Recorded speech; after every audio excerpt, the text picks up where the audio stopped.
Human civilization has come a long way over the past 2,500 years. We live in a modern computer age, yet amazingly, the ancient Greeks created a type of computer, precise mechanical clocks, and an accurate measuring device over 2,000 years ago. These devices have been hidden for thousands of years, but are now uncovered on Modern Marvels Ancient Discoveries 1.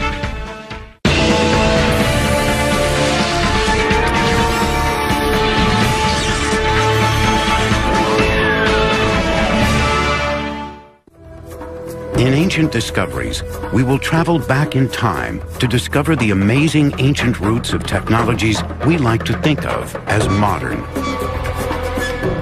New research is beginning to suggest that many of the inventions of the last 200 years may in fact have already been known to the ancient Greeks and Romans.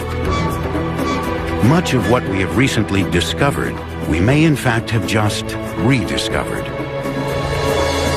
The Greeks and Romans were also intensely practical people. Many of the things which they devised, planned and invented proceeded by 2,000 years, things that we like to think of as modern. At the heart of this story of ancient achievement lies a mysterious and arcane machine, one so complex that many have refused to believe it could have been built by the ancient Greeks. Hidden for centuries beneath the Mediterranean Sea, encased in thick corrosion, it remained an enigma until 20th century science glimpsed inside.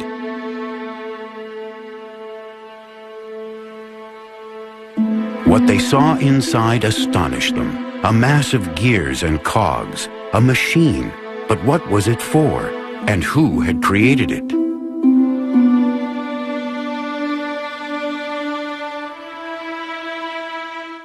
For 100 years it has been a riddle which intrigued but baffled those who tried to understand the mysterious object known as the Antikythera mechanism.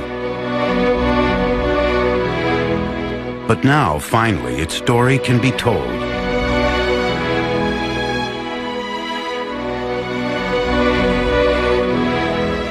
That story began just over 100 years ago, in the year 1900. It was early spring when Captain Kondos and his crew of sponge divers found themselves sheltering from a storm, miles off course, by the little Greek island of Antikythera. As the weather cleared, the captain decided to make the most of his unplanned stop by diving in the deep, clear waters off the island.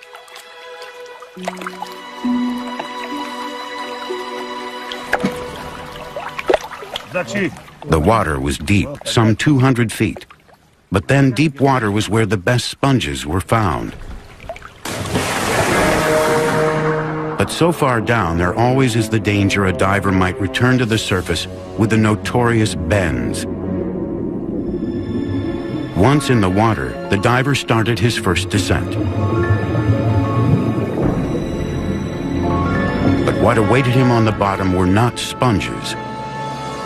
As he looked around, he saw what appeared to be dead bodies scattered in all directions.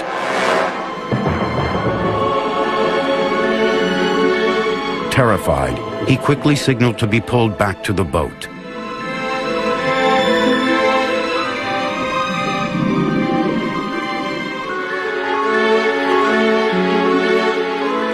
Some thought the diver was mad. Perhaps he had the bends. But the truth was far, far stranger than that.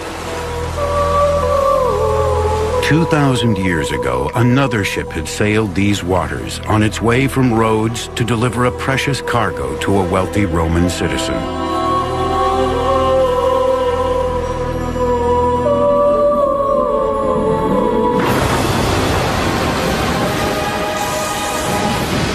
Just like the sponge divers, this ship had also been caught in a storm. She too was driven far off course to the island of Antikythera.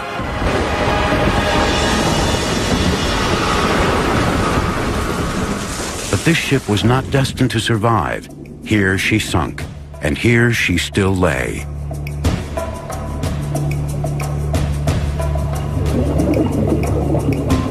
Captain Kondos sent another diver to investigate the wild story of the bodies.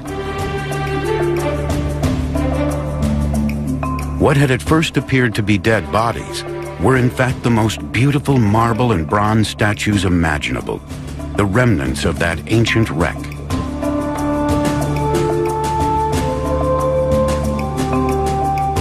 Along with the statues, other treasures such as decorated Greek vases and jewelry were winched to the surface.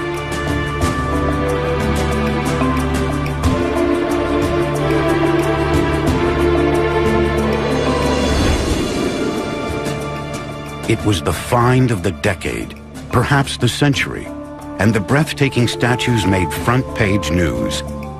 One of the most perfect bronzes recovered was named the Antikythera Youth. The piece was universally acknowledged as a work of genius.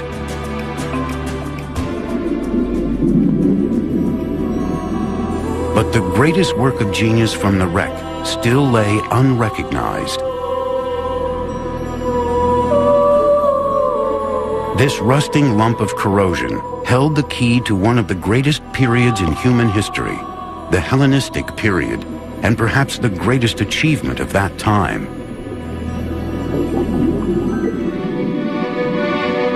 Two and a half thousand years ago, the Mediterranean was a place where science, philosophy, and art flourished. The Greeks, known as Hellenes, were living in what many regard as a golden age. They had invented democracy, opened up the fields of mathematics and science, and introduced the world to philosophy. They were inquisitive and inventive, no different in many ways from us today.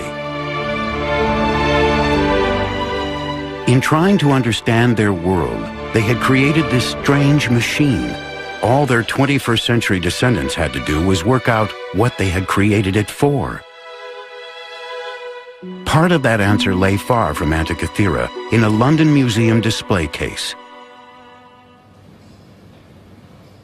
20 years ago, Michael Wright, curator of engineering at the Science Museum in London, came upon another mysterious ancient mechanical device.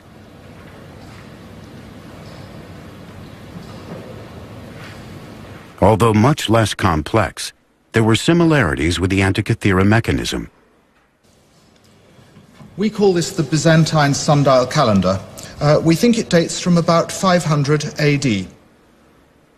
It was a mechanical calendar which shows the passing of days indicated by the age of the moon within the month. The gear wheels look surprisingly modern. Complicated mathematics and a detailed knowledge of astronomy would have been necessary to create such an object. Michael Wright decided to build a model of the device to explore how it would have worked. The model shows the position of the sun and moon within the zodiac at any given date, as well as the age of the moon.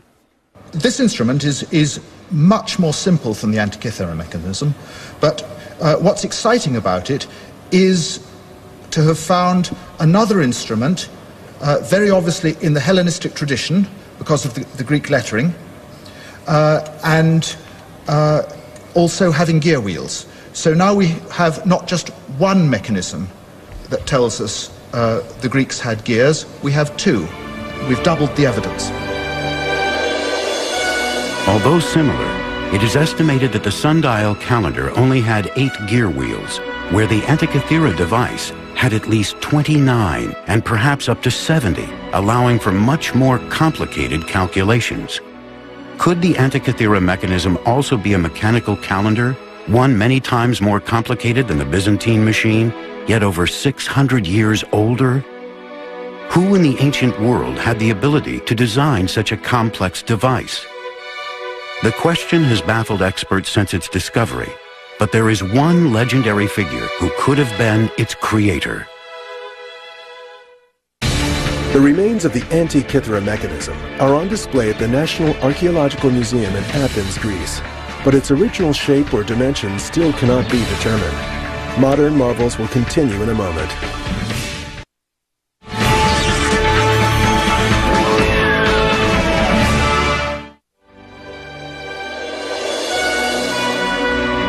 The inventor of the Antikythera mechanism would have to have been an expert in both mathematics and engineering, a genius, centuries, perhaps even millennia ahead of his time. One man who fit that description was Archimedes.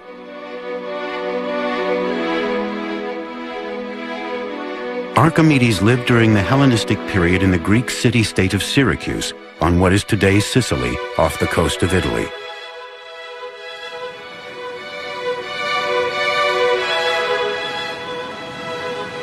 During his lifetime, the Mediterranean was a turbulent, war-torn place.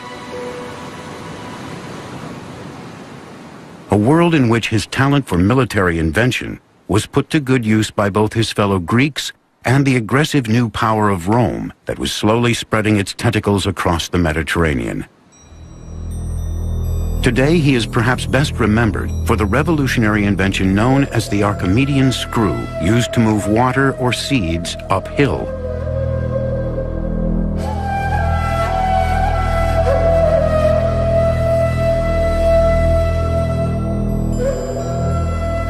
But Archimedes was also fascinated by other difficult mechanical problems, such as how to accurately measure distances.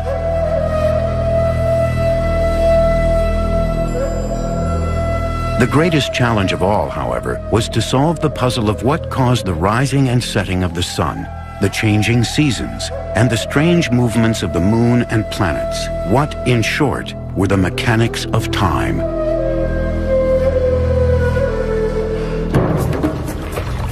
Many years earlier, Archimedes had traveled across the Mediterranean to the most important cultural center of the Hellenistic world, Alexandria, Egypt. Alexandria was the most sophisticated place on earth. Founded by Alexander the Great, it was now ruled by the descendants of one of his generals, Greek soldiers who had risen to become pharaohs. It was a unique place, the meeting point of the age-old civilizations of the Mediterranean, a city of Egyptians, Greeks, Romans, and Persians. Here they combined the wisdom of the pharaohs with the brilliance of Greek philosophy to create the intellectual powerhouse of the ancient world.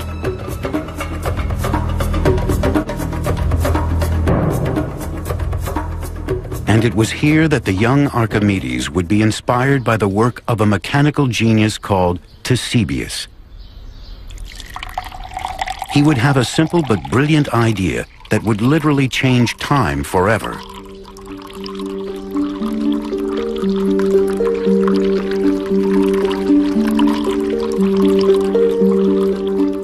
Ctesibius was fortunate to be born in Alexandria,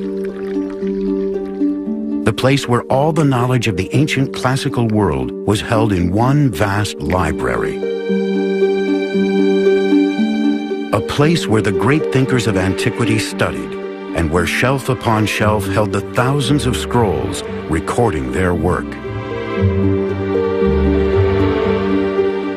The library was such a famous institution that people came here from all over the world to learn and invent.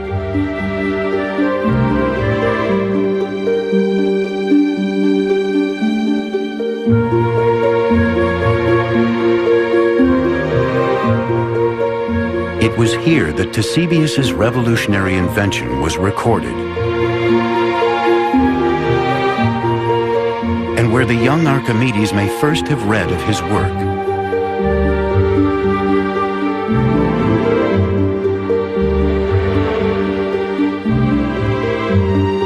Ctesibius is a figure who is often forgotten in history, yet his work paved the way for a technical revolution, the measurement of time.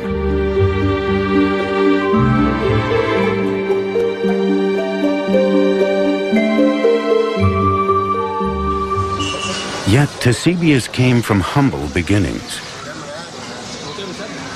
He was the son of a simple barber. As a young man, he had worked in his father's barber shop in Alexandria, inventing simple gadgets such as adjustable mirrors. And here he was surrounded by the constant dripping of water, which would inspire his great invention. Ctesibius knew that for thousands of years, the Egyptian had used ordinary water timers to mark the hours of the day. The famous Karnak water clock is one example. It is a vessel which was filled with water, and as it drained out through a spout at the bottom, the time could be read as the level dropped. Markings inside showed the passing hours and allowed the ancient Egyptians to measure the passing of time during the day or night. But this was still only a timer, known in Greek times as a clepsydra, not a constant clock. As the water level dropped, the water came out more slowly. Eusebius, however, saw the solution. He realized that if the vessel was always full, then the water pressure outflow would always be the same. If he could master that, he knew he could create an accurate device which would change the world. This then was the challenge he decided to set himself. Eusebius saw that the way to simplify the Egyptian clepsydra was not to utilize outflow of water, but to try and obtain a uniform inflow of water. The challenge was to keep the reservoir of the clepsydra full at all times. And this is how Eusebius did it. First, he added another water tank above the main reservoir. This poured water into the top faster than it could flow out, meaning the reservoir was always full, and any excess water could just run off into an overflow container.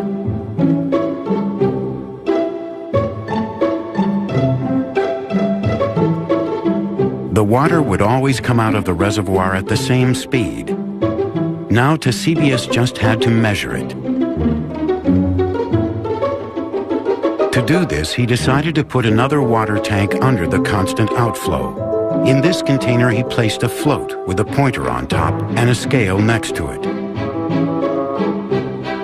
When the level of the water rose, the pointer rose at a constant speed. It was a stroke of genius. Eusebius had created the world's first mechanical clock, thanks to the dripping water in a barber's shop.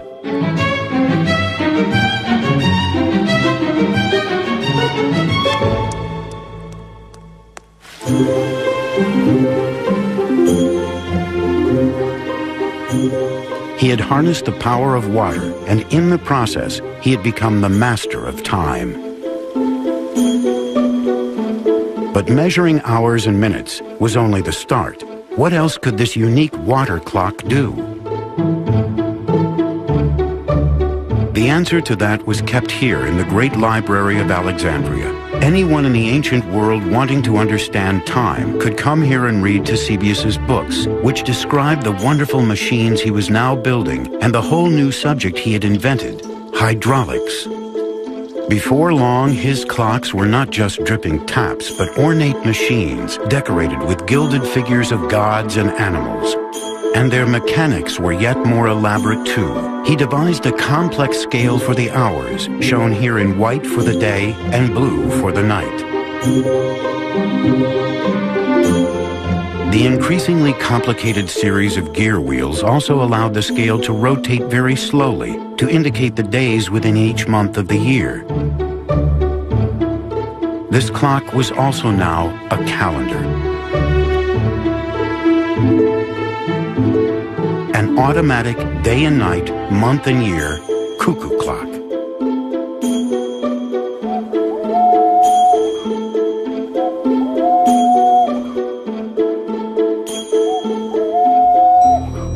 Archimedes was clearly fascinated by Eusebius's creations. He studied his clocks and used his own genius for invention to continue the work.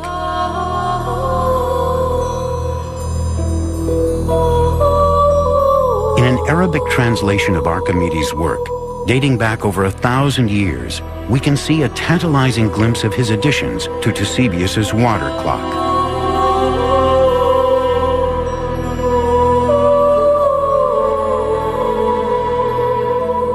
This modern reconstruction shows Archimedes' elaborations to the Eusebius clock. He added a bird who dropped a small stone onto a bell, making a clock chime on the hour. The woman is a Gorgon with snakes for hair. When the bell chimes, you look up to see her eyes change color, indicating the time.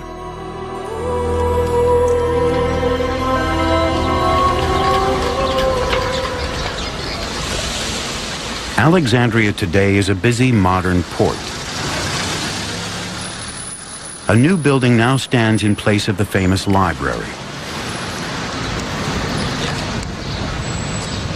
Tragically, the original library was burned to the ground, and with it was lost nearly all the knowledge of the ancient world. Only a very few ancient texts remain which mention Ctesibius's work.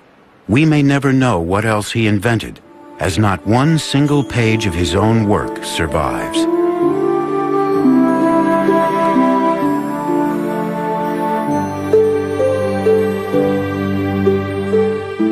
So much information has been lost that Ctesibius has been largely forgotten.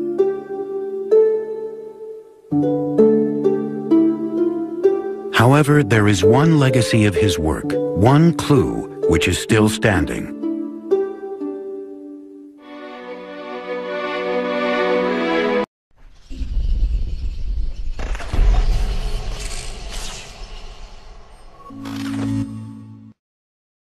Could this small Greek tower hold the key to an ancient secret? The dive, in which the Antikythera mechanism was discovered, happened more than 40 years before modern-day scuba gear was invented.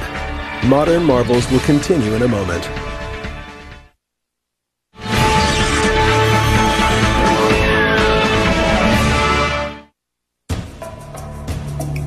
This unassuming tower, tucked away in a corner of Athens, is one of the best preserved buildings from antiquity. Its survival, almost untouched, is a miracle, and one due to the fact that for centuries it was believed to be the tomb of the philosophers Socrates and Plato. But this isn't a tomb. Carved on its 8 faces are a clue to its real use. On each side, a worn sculpture of each of the 8 winds can still be seen, along with a sundial.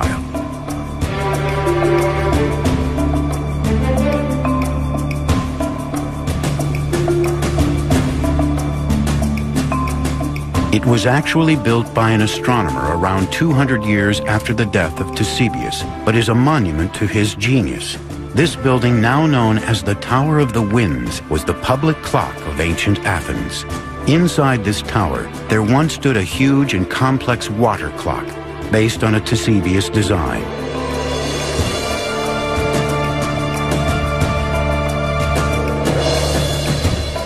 This clock was fed by a constant stream of water which ran from a spring on the Acropolis, from which the whole population of Athens could tell the time. But this was more than just a clock or even a calendar. Some believe this strange building housed a device that even charted the movements of the sun and moon in relation to the constellations of the zodiac. We know the Greeks were measuring hours, days, and months during the time of Ctesibius. Could it be that they had also started to look above and measure the heavens? One man believed the answer may lie in the cogs and wheels of the Antikythera mechanism.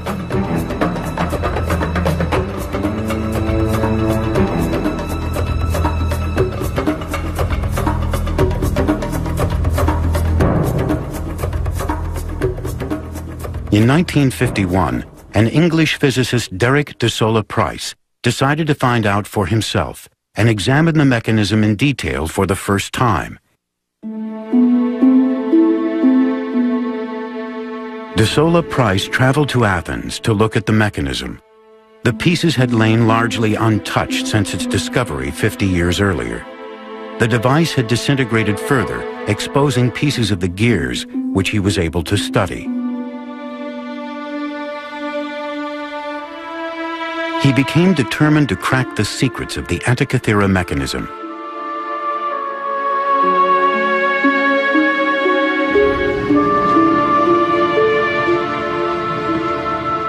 De Solla Price spent much of his time at the National Museum of Greece in Athens, probing the secrets of this ancient enigma.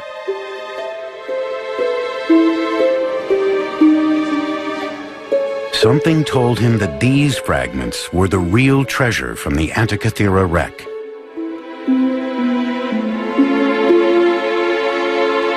Using new developments in X-ray technology, He could now see what its discoverers 50 years before could not.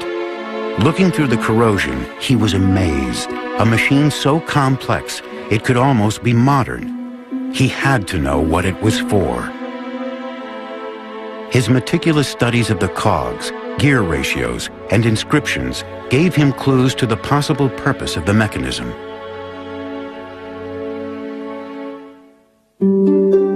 Remnants of a wooden box which held the device also had Greek writing, which gave further tantalizing hints. Using this information, de Sola Price developed a theory and put together a model of how he believed the Antikythera mechanism could have worked. He realized the mechanism was an extremely sophisticated device for calculating the relative movements of the sun and moon. It also seemed to show the days of the month as lunar phases.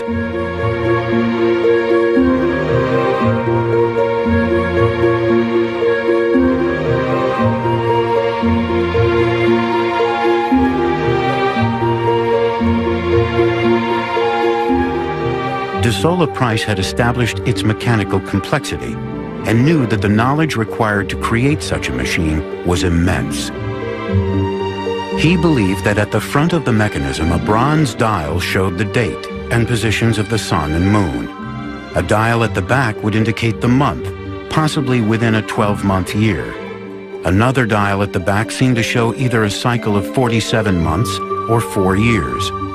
De Sola Price called the mechanism a calendar computer.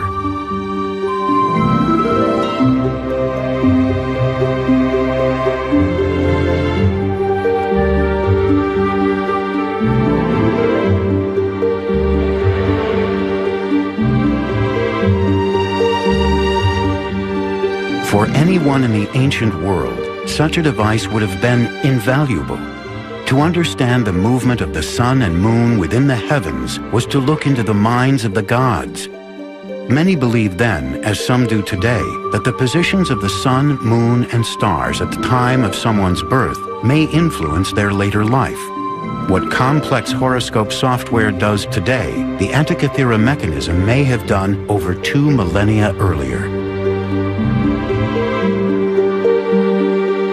To the priests and astrologers of the day, this extraordinary machine could have been a window on the gods. But where could such a device have come from? De Sola Price had an extraordinary theory. What if machines like the Antikythera mechanism were part of municipal clocks, powered by the very water clocks that Eusebius had invented? What if they were commonplace in the Hellenistic world? Was this the secret of the Tower of the Winds? Not just a sundial or even a clock, but an automatic model of the movements of the sun and moon within the universe. De Sola Price also suggested that the Antikythera mechanism was a later copy of one of Archimedes' machines lost to the world since the destruction of the Great Library at Alexandria.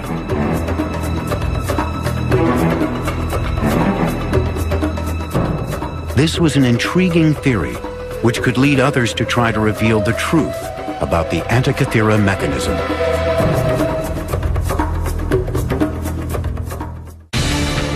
In 1953, Jacques Cousteau and the crew of the Calypso explored the Antikythera wreck site. When they returned in 1973, they found previously undiscovered gold bars. Modern marvels will continue in a moment.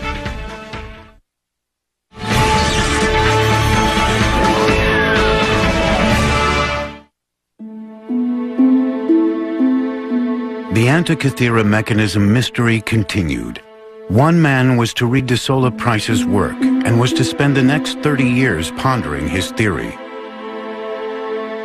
When Michael Wright from the Science Museum first read the paper, he was immediately fascinated by the notion that the ancient Greeks had complex engineering. Wright decided to go to Athens himself to examine and re-X-ray the mechanism. We've got this view with several of the pieces put together, and it helps me to build up a more complete picture of just how the gear wheels were arranged inside the box before it all fell apart.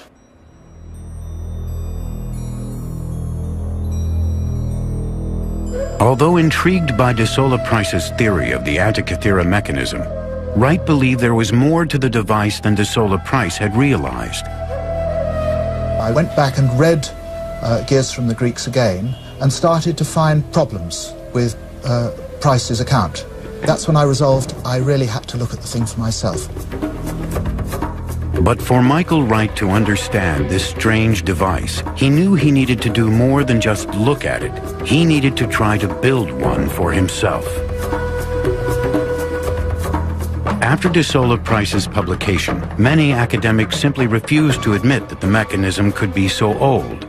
The complex gearing seemed too modern. How could ancient peoples have calculated and precisely cut the fine teeth on each wheel, they asked. Surely this was either a fake or a later machine that just happened to be lost on the site of the ancient wreck. So Wright set to work, determined to prove them wrong.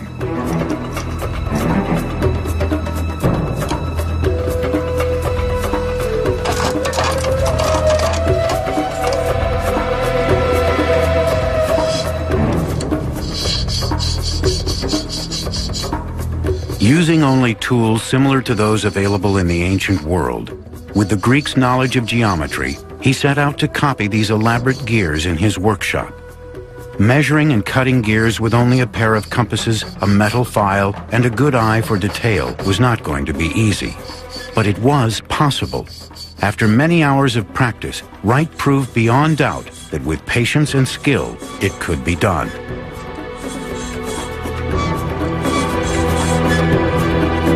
You can't deny the evidence that the Antikythera mechanism exists. When you look at it closely, it's very accomplished work, both in design and in execution. Why shouldn't the ancient Greeks have done it? We know from translations of his work that Archimedes was familiar with these types of cogs, and now it was the study of these gears that was to help solve yet another mystery, involving one of his other mechanical marvels, the mystery of the odometer.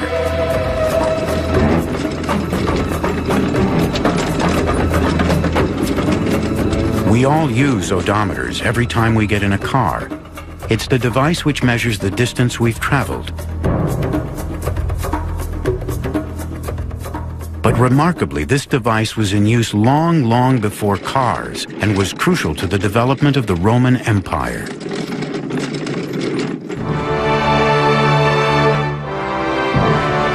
The odometer was said to have been invented by Archimedes while he was working for the Roman army. It had been decreed that every road should be marked each mile with a milestone, but Roman roads stretched hundreds of miles, so how could they be accurately measured?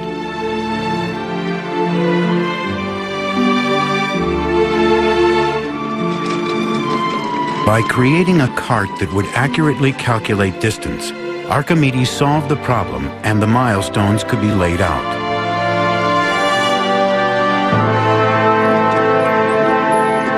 This accurate measurement of distance would prove crucial in planning troop movements, and that gave Rome the edge on her enemies. Archimedes had set the Romans on the path to empire and started a train of events that would ironically lead to his own death. Today, the most famous of Roman roads, the Appian Way, is still marked in places by the milestones that Archimedes' machine laid out.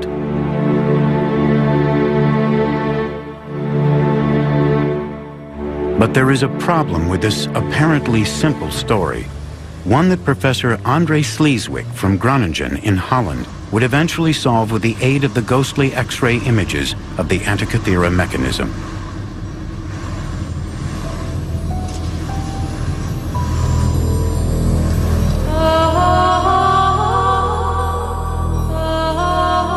As no originals survive, the only clues to how the odometer worked are a few faded drawings in a Renaissance book based on a description of an odometer by a Roman author called Vitruvius.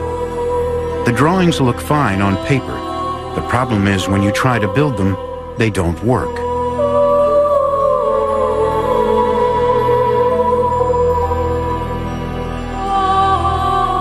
Even Leonardo da Vinci attempted it. These are his sketches of an odometer, which he attempted but could not successfully build.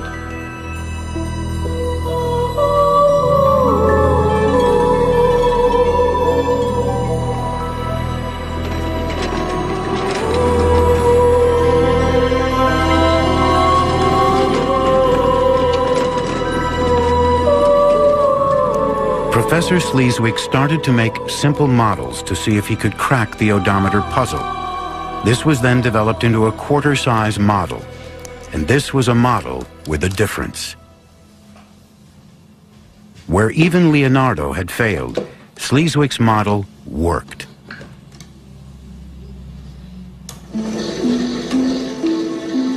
The mechanics are simple. As the wheels turn when the vehicle travels, a gear with a single tooth pushes around a huge gear with 400 teeth. Every time the large wheel turns once, a small stone would be automatically dropped into a box below the device. This allowed miles to be marked.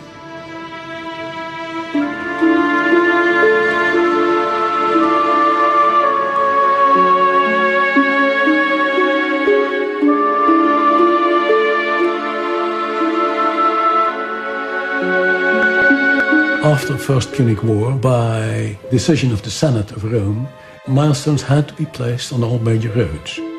And that also gives us an idea who the inventor might have been, and in this case, Archimedes. So what was Sleeswyk's secret? The answer was in the shape of the teeth on the gears. While Da Vinci and others had assumed they were square, Sleeswyk had actually seen the pointed teeth on X-rays of the Antikythera mechanism. Changing the shape of those teeth made all the difference. Archimedes' odometer, for so long thought of as just an impossible dream, was back and working just as the great man had intended.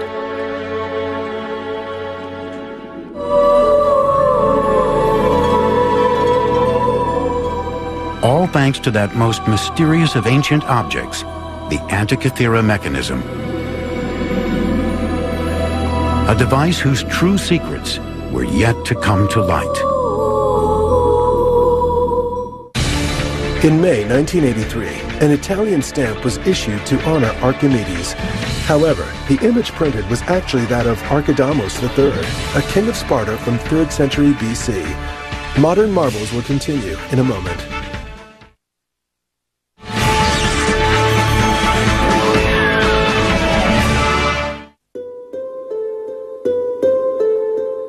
Back in London, Michael Wright was building his working Antikythera mechanism model using ancient techniques.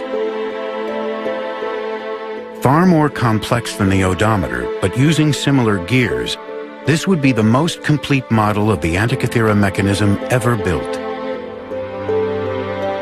As each gear slotted into place, it soon became clear de Sola Price may have got the details wrong, but his theory was right. The Antikythera mechanism was an automated calculating device, perhaps even a type of computer. You could call this thing a computer in the sense that you put in some data and it gives you out related data. An ancient computer is a difficult concept to imagine. Yet in many ways that is exactly what the Antikythera mechanism is. It is astounding to compare it with the machine designed by Charles Babbage in the 1830s, which is often cited as the world's first computer, and the machine which led to our modern high-tech age. This was the first modern device which could make automatic calculations. The technology is startlingly similar to the Antikythera mechanism, yet there is 2,000 years difference between the two. Wright believes that the Antikythera mechanism was more complex than de Sola Price imagined, and most importantly, also showed the changing positions of the planets as well as the sun and moon over time. In Wright's model of the mechanism, a knob is turned to set the days and months. Intricate gearing then moves a series of indicators which represent the sun, moon, and planets. The knob could be turned every day so the position of the planets could be monitored throughout the year, or it could be set to a specific date to show their positions at that time. It is, in effect, a mechanical model of the Greek universe. Today, astrologers need a complex computer program to carry out exactly the function of the Antikythera mechanism.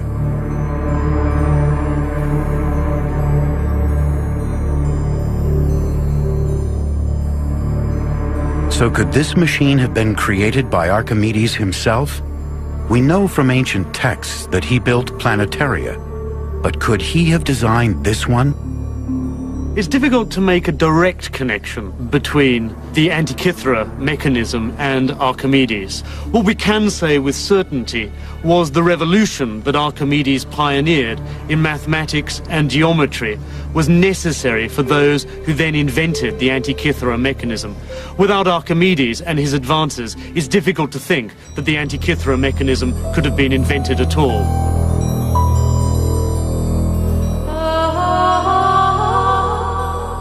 Archimedes' own life was cut short before he could finish his revolutionary work on mathematics and mechanics. During the Roman sacking of his home city of Syracuse, it is said a Roman soldier was sent to find him and bring him back alive. When Archimedes refused to leave his work, the soldier became angry and killed him.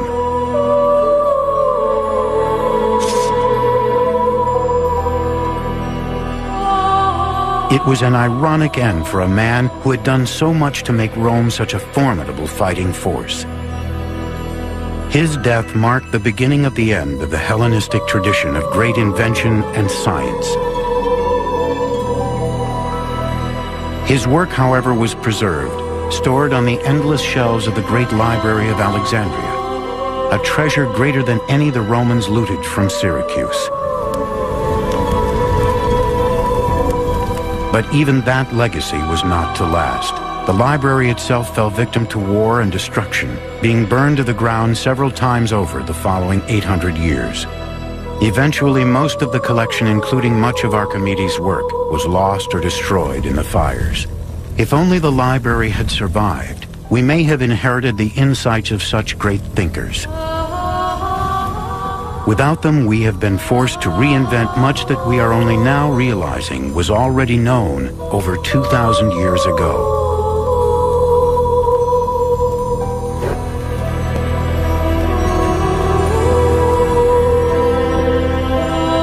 If we had not lost this ancient wisdom, how much more advanced might science and technology be today?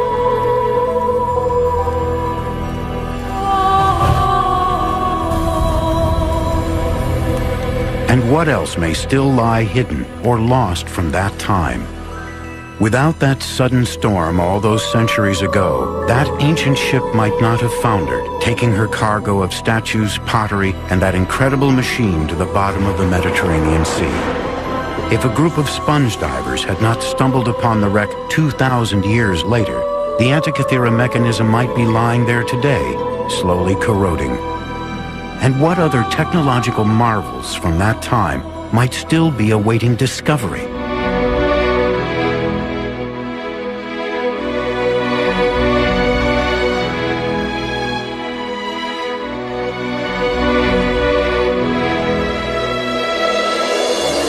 I think that these mentions we have in the literature and this one instrument are just the tips of icebergs showing that there was a great deal more to this tradition that we haven't heard about. 2,000 years ago, there was a world more advanced than we had dared to believe, and more secrets from that time may still lie waiting to be discovered. Ancient discoveries we are only just beginning to understand. Next on the History Channel, a 2,000-year-old machine, so far ahead of its time that world-class researchers are staking their reputations on the claim that ancient Greeks invented the computer. And this is it, the Antikythera mechanism and other amazing ancient discoveries, next on the History Channel.